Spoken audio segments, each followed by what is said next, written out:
Oh, God. This always frustrates me. They don't definitively take control of the dog and the circumstance to ensure that this doesn't evolve into a bad situation.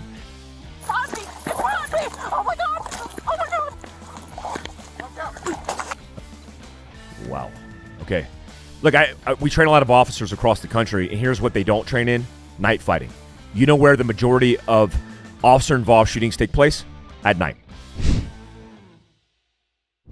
Hey guys, Fieldcraft Survival, another Reacts. Often we talk about these Reacts videos and we offer constructive feedback because something bad is happening. There's a problem and we want to offer the solution. I have a narrow field of experience, but I have something to offer in the particular video. I don't pick videos that don't have anything to offer. But if you have something to offer because you're a law enforcement officer, you have experience in the field, leave your comments below and offer that. Also, if you have any other videos that you want to see us react to, make sure you leave those links to those videos below as well. Subscribe, hit the notification tab, and all that good stuff. So we have an Alabama police officer accidentally shoots his partner while trying to shoot an attacking pit bull. Look, dogs are a problem for a lot of officers, especially in high-risk warrant situations, raids, all of these things, because these dogs and the criminals that they belong to are supposed to do this. This is like they're trained to do that. A lot of drug dealers are known to have these type of dogs that are vicious because they're going to attack anybody who's in the yard, including police officers. So I know a lot of officers, know a lot of situations where officers have killed dogs because of this. I myself, downrange, have killed dogs on target that have gone after me because they've attacked us, especially in Afghanistan where those shepherd dogs are violent and will kill you. A pack of shepherd dogs. I forget the breed. If you know the breed, leave that comment below. It's like a special breed, an Australian breed. Australian breed. Not Australia, where we're fighting wars against the Taliban. Afghan breed. Violent dogs, and often we put them down. But how does this unfold? Well, let's watch it. Big shout out to Law and Crime Trial Network for presenting this video. Always want to give them shouts out because they do a good job at presenting these.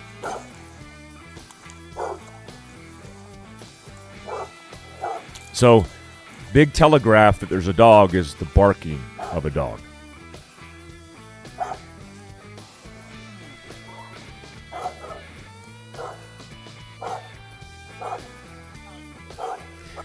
Just of note, because I've seen this actually tactfully work.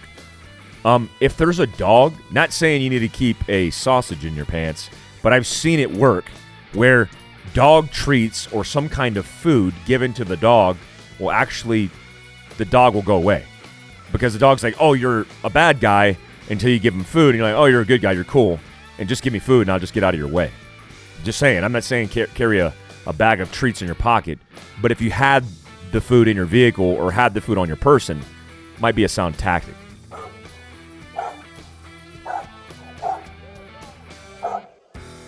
It sounds like they're announcing, and they're setting containment, like they're moving up on the house. And obviously, from the camera's perspective, it's super dark.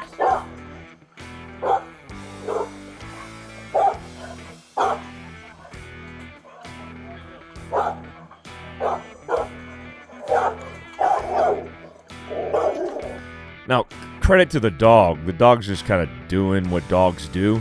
I mean, the dog can't identify who the person is, and when you hit a dog in the face with 500 plus lumens of light, it just blinds the dog and pisses him off.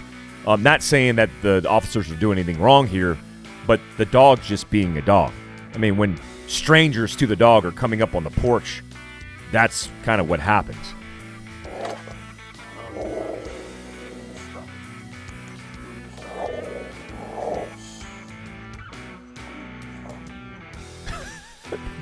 This sucks for that dog, man, because the dog's just like, who the hell is this? He's like googly-eyed in the light, and the officer's doing a good job saying, stop it, but he's giving him the back of his hand. Don't give the dog your fingers.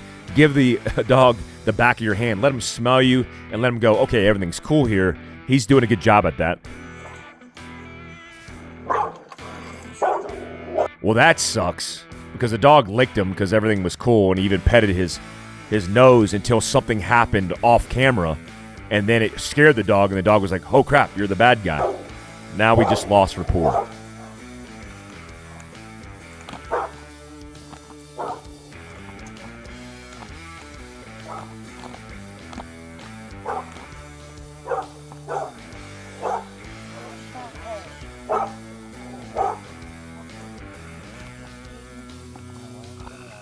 Well, it seems like everything's like on the up and up besides this woman's health.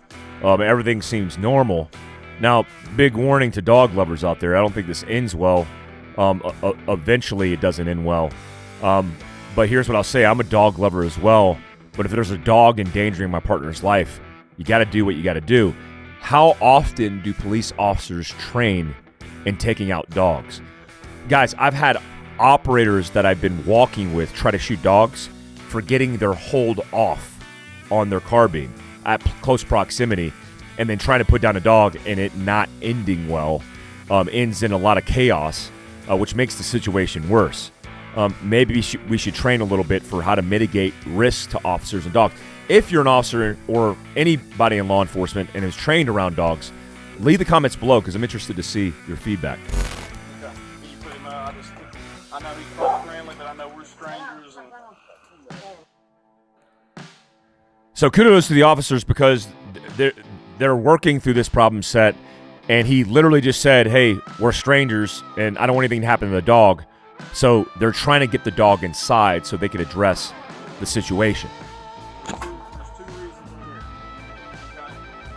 There's some that wreck, and I'm trying to stay in contact because I've got family that lives in. All right, guys, of note, this isn't like extreme circumstances why they're arriving. Their demeanor, everything they're doing as far as the interactions with the people they're contacting isn't elevated. So everything's cool. We're putting up the dog. We're questioning the people that we're contacting, and everything's on the up and up. Let's fast forward a little bit and get to where things start falling apart.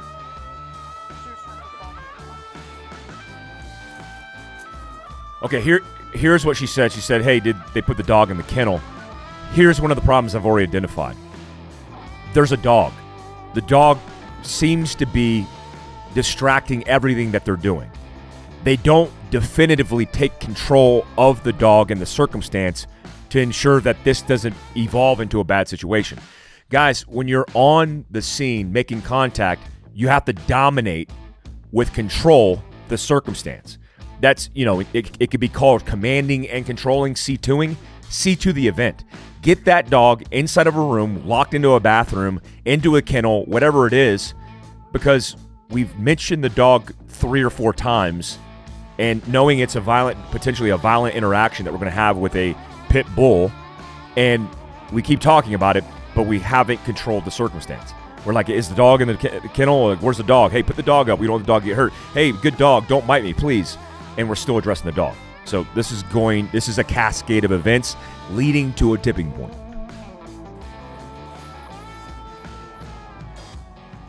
Hello? Fozzie! It's Fozzie! Oh my god! Oh my god! Watch out! Okay. Oh god. This always frustrates me. 150-pound plus human beings. Scared of dogs. I get it. I've been confronted with dogs. I've had dogs bite me. I've worked with canines in the military and law enforcement. Dogs are scary. But you have boots. You have the ability to fight. And understand that dogs, especially pit bulls and the terrier breed, they're prey-driven. So as soon as you start acting like prey, that predator is going to treat you like prey. Now, I'm not saying that, it's not warranted to be like, oh my God.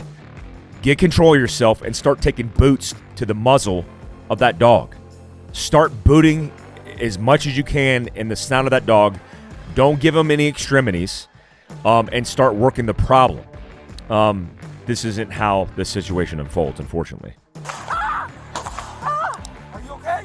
No, you shot me! Oh, no. Oh, okay. No, man! Oh, my...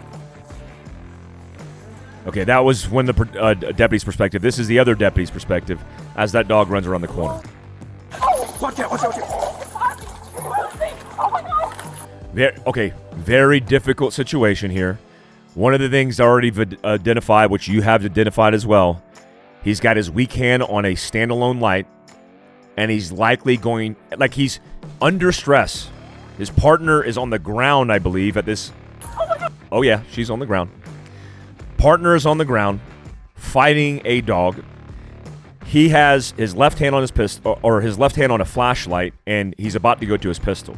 Now, the question for me right now is, how is he going to handle this? I teach this in light fighting. I've been told recently, in fact, at Route 66 Sport Shooting Park, I had a guy come up to me and said he's taken a lot of light courses, and he's never been taught from like us from our light course about the disadvantages of strobing 500 plus lumens of light, which this light definitely is, and what it does to your position. Now, I don't know if you caught this, guys, but let me back up just a couple seconds. His light's going to come on, and then it's going to come off. Every time you shine from your perspective a light, 500 plus lumens, you're blinding yourself for 5 to 7 seconds when that light deactivates. So all the rods, the cones that are in your eye that are very good at adapting to light, you have completely blinded yourself. It's like when you go to the bathroom and you turn the light on, or go into a room and turn the light on and you turn it off and you're blind. That's the exact same thing that's happening here. 50 lumens of light is the greatest setting on your iPhone. That is about 2 seconds of loss of vision with light. If you don't believe me, here's what I want you to do. Simply, here's what I want you to do. A standalone light, not tethered to a gun. Get that light. Have a person hold like a fake gun. Just hold it down or hold it across their chest like this. Write a number on a whiteboard or look at something inside of a room. Dark out the room, take the light, hit it with the light, and remove it. And stare at the object and see how long it takes you as you count out loud or in your head until you can see it again. 5 to 7 seconds on average. And here's what happens. Well, bam. Everything's cool. Uh-oh, something's happening. We hit the light. Oh, we back up. We turn off the light, completely blind, reestablishing light. Now, here's the reason that's a problem. Because now I'm dependent on the light for my survival. Because if I turn off the light and I'm using my primal and biological advantages, I don't have them anymore. So now he has his left hand on the light. He's got to maintain that so he can see. And hopefully he's trained at managing the pistol or has a light on his pistol so he could go ahead and address this circumstance, which is now at this point, you got to kill the dog. You got to take advantage of this circumstance and you got to kill the dog. Oh my God! Watch out! Okay, let's take that back just slightly because he says as he pulls the pistol, single hand. Look, we train a lot of officers across the country, and here's what they don't train in: night fighting. You know where the majority of officer-involved shootings take place? At night. So we don't train at night. We get in most of our gunfights at night. And how much of our night fighting have we trained with establishing a left hand on the flashlight and a single hand with pistol? How many of you are training in the daylight with single hand shooting or offhand shooting? Likely not a lot of guys or gals. Here we go. Watch out, watch out, watch out. Oh my God! Oh my God! Wow. Okay. So I want to say I see a light on his, let's see, back it up just a couple frames. I want to see I see a light on his gun. Are you okay? No, you shot me! Huh? Oh, watch out, watch out, watch out. Oh my God! Oh my God! What? So he's got a light on his gun. And he decides not to use the light on his gun. Taking the extra second to dump his light, get two hands on his pistol, and confidently break a shot in that dog. Also, of note, the distance from him to the dog. Dude, close the distance on the dog. Put the barrel of the gun close to the dog's head or chest cavity and pop around in him. But he opts not to do that by creating distance. obviously avoiding proximity to the dog. I don't know why I decided to do that, but let's roll it. Are you okay? It's barking. Oh my god! Oh my god! Watch out! Now, dude, I'm not going to assume that's a glitch in the camera. I'm going to assume when he broke those shots because he was under stress, the lights went out on his, like he deactivated his light. He broke those shots potentially in the dark. If there's a correction to that, either from the officer or the department, I'm judging what I see. The audio's still recording. There's no light. Are you okay? He's breaking shots in the dark, and maybe he could see, but I just told you. You could prove it yourself. 5 to 7 seconds, you're blind behind a light when you activate it. You shot me! Oh God! Are you? I'm sorry. She survived. She's good, but I just can't help myself. Can I just back that up, please? I just. You shot me! Oh God! Oh man. Oh God. All right, Are you okay? Stop it! Ah! Ah! Oh my God! Oh God, this pisses me off. Look, I get it. It's natural. I tell people in my stress shoots when we're doing calisthenics, elevating our heart rates just to get to a bracket of a BPM, and they're grunting and screaming. Nobody's going to hear your screams and nobody's going to care. I get it. It's painful, everything else. But that stands for an emotional response and potentially a loss of control. There is something technical she should be doing. Focus on self-aid. The acronym in PACE, Primary Alternate Contingency Emergency, is identifying your redundant systems and addressing whatever it is. In this case, self-aid, buddy aid, corpsman aid, or whatever else you got. She needs to be focused on applying a tourniquet to whatever extremity was shot. And you can't do that when you're screaming. Go! 1081! Echo 7, 1081. Ah! I hit her. Help me. It's all right. You calm down. I got it. No. I got it. Hey, you're all right. Talk to me. What? Yes. Talk to me. Is it just the leg? Yeah. The one leg? Yeah. Okay. Oh. You got an influx of cortisol, got an influx of norepinephrine, of adrenaline coming from the brain, coming from the endocrine system. That is fueling a lot. When that starts to taper off, you start to feel the pain.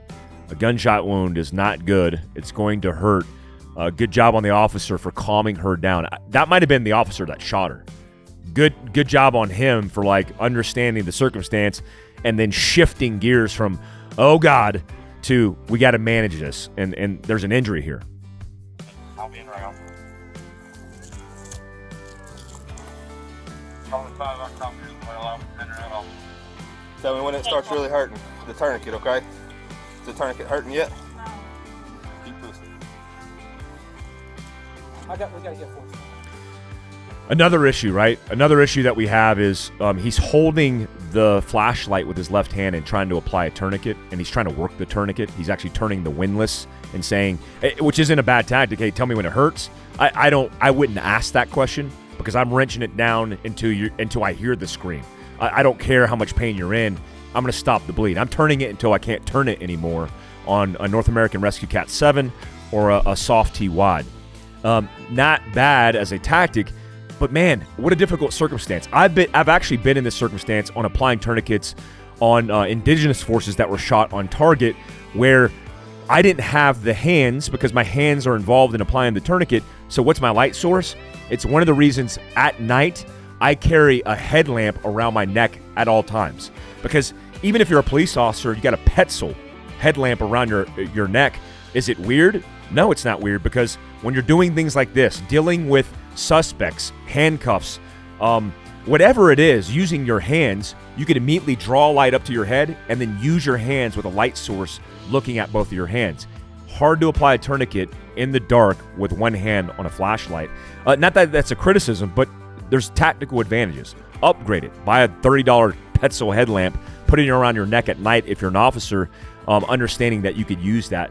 We even adapted Surefire lights or even had rail-mounted lights to her helmet to be able to address circumstances just like this. All right, guys, look, she survives.